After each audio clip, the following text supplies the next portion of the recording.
Abby Duval, and I'm a meteorologist with the National Weather Service here in Midland, Texas. I'd like to talk to you a little bit about fire weather. Now, some of you may be wondering, we're talking about monsoon awareness. Why are we talking about fire weather? Well, let's find out. Fire weather is basically the study of three elements coming into play. One is topography. So are we looking at regions with more flat or rolling plains?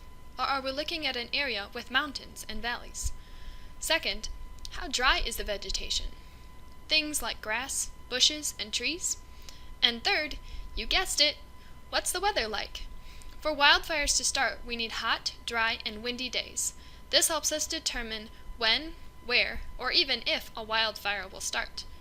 How will it behave? Will it move, or grow, or even die out? And what are the conditions for firefighters to safely extinguish them? Generally, there are about two ways a wildfire can start. One is by what you're watching, human-related activity.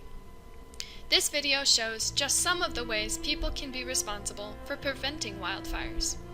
They include parking away from grassy areas, refraining from outdoor burning days, when weather conditions are favorable for wildfires to start, fully putting out campfires and cooling hot ashes, pulling up those chains when you're doing any hauling, and cooling hot coals.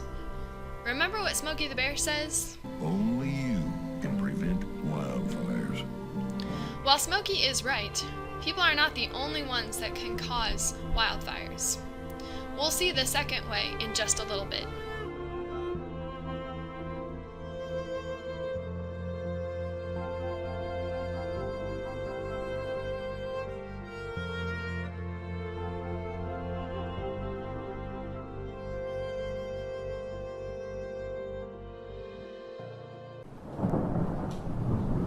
Dry lightning in thunderstorms can also be a problem. We call them dry because the air is really dry, so the rain evaporates before it even reaches the ground. These storms can be very dangerous to firefighters because of the threat of lightning, and gusty winds can fan flames, making it very difficult to put wildfires out. Still wondering what monsoon season has to do with wildfires? The time between when fire season ends and monsoon season starts is generally the time when wildfires will occur most often. Studies have shown that the peak of wildfire activity is around the first 2 weeks of July for 3 reasons. First, increased human activity. It's summer. It's time to go on vacation and beat the heat. It's usually the hottest and driest part of the summer, and the monsoon season brings storms which will also then bring dry lightning. Well, who uses this information? Here's just a list of a few people who use this information. These include first responders and emergency management, city and state officials, national parks, national and local media who are ultimately trying to help and protect you.